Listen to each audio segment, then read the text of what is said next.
আসসালামু আলাইকুম। আমার বলার কোনো ভাষা নেই, কিভাবে শুরু করব সেটা বুঝতে পারছি না। আমার মতো সারা দেশের লোক আজকে হতবাক। এরকম একটা কাণ্ড হতে পারে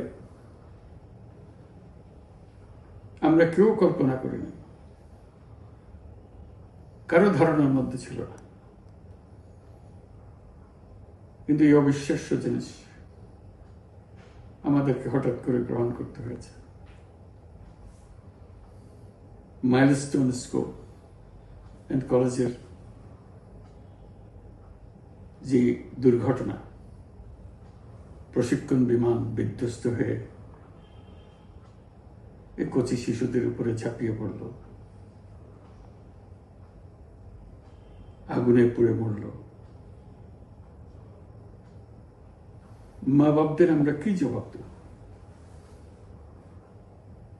কি বলবো তাদেরকে? আমরা নিজেদেরকে তো জবাব দিতে পারছি না। অজানা শিশুদের মুখ সবার চোখে ভেসে উঠছে। সারা জাতি হতভম্ব বা ক্রুদ্ধ। শোকাহত বললে খুব কম বলা হবে। এই দুর্ঘটনার রেশ এখনো কাটেনি। এখনো লাশ আসছে হাসপাতালে, এখনো হাসপাতালে মারা যাচ্ছে। মা বাপ এখনো খোঁজ নিচ্ছে আমার সন্তান কোথায়, তাকে আর কোনোদিন চেনা যাবে কিনা। যাদের লাশ দেখছি তার মধ্যে আমার সন্তান আছে কিনা পৃথক করার তো কোনো উপায় নেই। এরা আমাদের সবারই সন্তান, হঠাৎ করে চিরদিনের জন্য চলে গেল। আমরা অবশ্যই তদন্ত করব, তদন্তটা তারা ফিরে আসবে না। আমরা চিকিৎসার ব্যবস্থা করছি, সবাই ঝাঁপিয়ে পড়েছে। সকল হাসপাতাল, সকল মানুষ ছুটে আসছে। আমরা সবার কাছে অনুরোধ করছি, হাসপাতালে ভিড় করবেন না, কারণ যারা আহত তাদের জন্য এটা ভালো না। তারা তাদের শরীরে রোগ প্রতিরোধের শক্তি নেই। আমরা ভিড়ে থাকলে আমাদের শরীর থেকে কি রোগ তাদের মধ্যে ছড়িয়ে পড়বে তা বলা মুশকিল।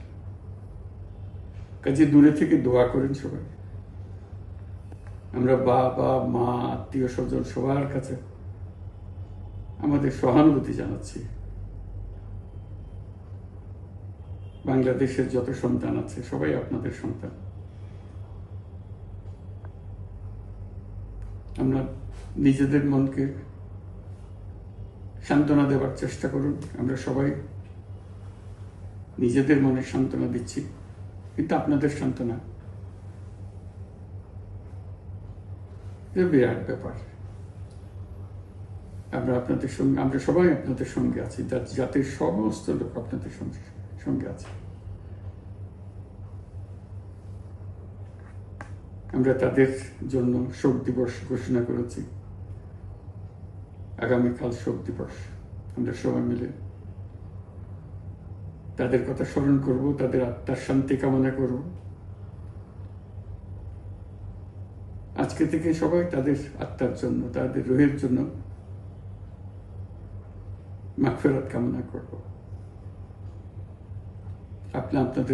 আল্লাহ আপনাদেরকে শান্তি দিন।